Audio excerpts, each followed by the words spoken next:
All right. So I'm going to highlight in a couple of different colors the ways that you're going to do this.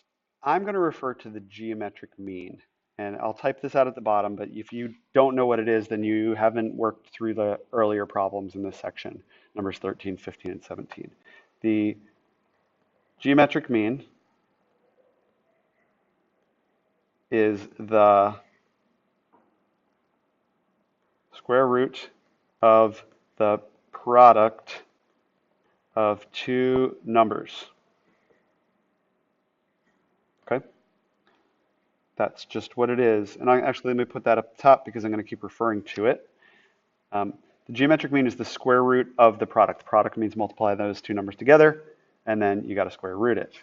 And okay, why do I care? Well, this is why I'm saying this, because for finding x right here, what you want to use in order to find that is you want to use this length multiplied by this length. Got it?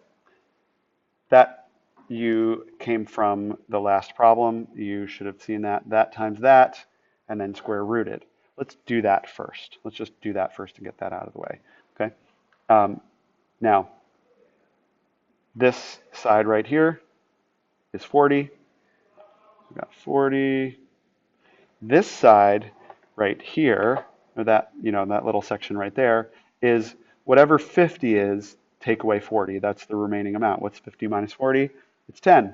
So we're going to do 40 times 10. And remember, that's what x squared equals. So if we wanted to know what x is, well, let's first do it. We'll say x squared equals 400. And then, so then what's x? X is equal to the square root of 400. You might know that the square root of 400 is 20. And that makes it sweet and easy. If you didn't know that, you could do a factor tree. I'm going to write it over here. We'll eventually erase it. 400 breaks down into what? You could break it down a million different ways. There's a whole bunch of ways you can do this. 5 times 2, that's prime, that's prime. 40 breaks down into 4 times 10. 4 breaks down into 2 times 2. That's prime, that's prime. 10 breaks down into 2 times 5. That's prime, that's prime. So if you needed to, you could say, oh, okay, I just broke it down into its prime factors. And that means we've got how many 2's? We've got 2 times 2 times 2 times 2. And how many 5's? We got 2 5's, 5 times 5. And then let's look for pairs. Let's say, how many pairs do we got? We've got a pair of 2's, another pair of 2's, pair of 5's. Nothing's left, so you're going to get a whole number.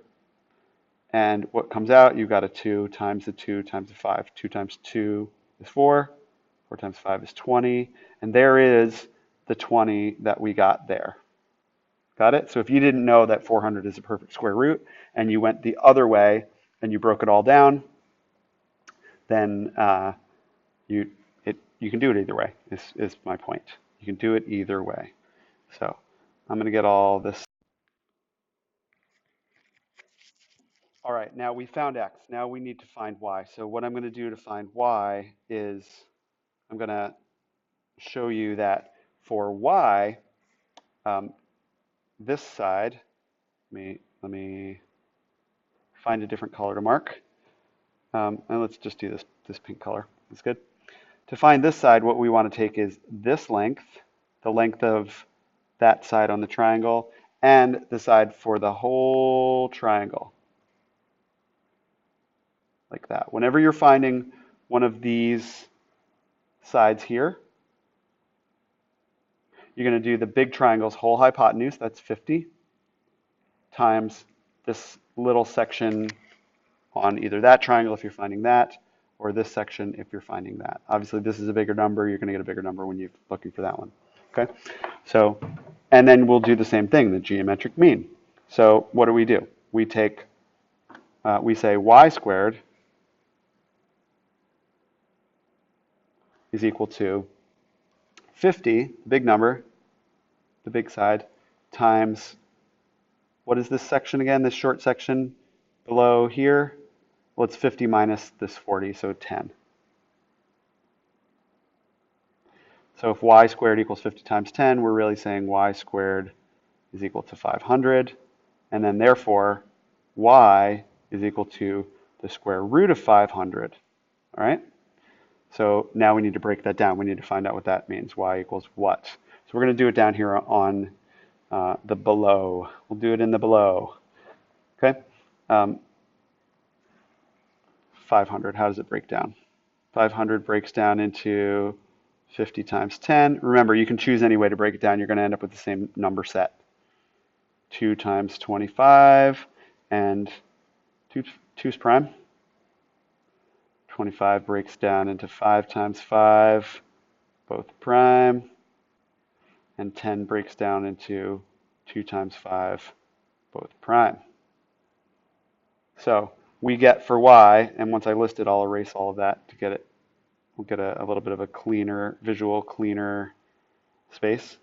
We've got y is equal to the square root of, and I like to list the small ones first. That's really a best habit to be in. Smallest to biggest. 2 times 2 times 5 times 5 times 5. Yeah? Now that they're listed, I'm going to erase the prime factorization that I had written over here. Get that out of there. And how do we solve it? Well, now all we need to do is we need to look for pairs. So we say there's a pair of 2's, there's a pair of 5's. Doesn't matter which 2 5's you choose. You're going to take 2 out and leave 1 in. So then y equals, we brought a 2 out, times we brought a 5 out, times we left a 5 in. Or y is equal to 10 root 5. That's how you do it. So you're going to get the geometric mean. If you're looking for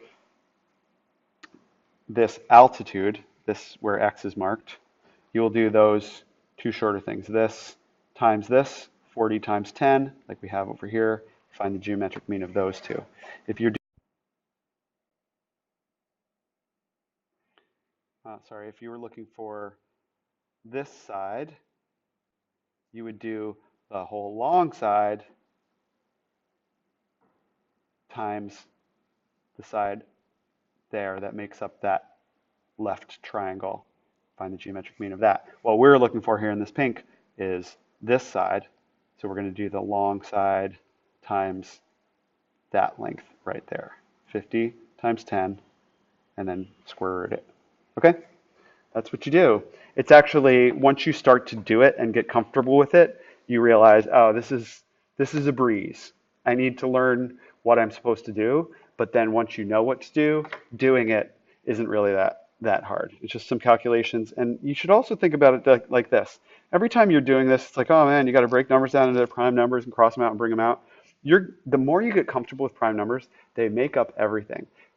Being deeply, intimately aware of how prime numbers work in math, that's the underlying what they do. You can simplify fractions, you can find common multiples and factors, you can square root things or cube root things or fifth root things or all kinds of stuff. And so look at every little bit of practice as, oh, I'm glad I'm doing this because this is going to get me stronger at this. Just like walking a flight of stairs. I said this to somebody today. If you always avoid the stairs, why bother? And you take the elevator, you're just going to get slowly weaker over time than if you said, every time I have the opportunity to get just a slight little bit of exercise and climb the stairs instead of taking an elevator, then you're maintaining and strengthening your muscles, your skills. So same thing with math. Every time you have the opportunity to do something like this and you do it, using your math knowledge, you reinforce it a little bit. You get stronger at it. You get more fit mathematically. So don't look at it as a negative thing to have to do these kinds of things. Look at it as your daily practice, and it's good to keep you fluent in the language of math.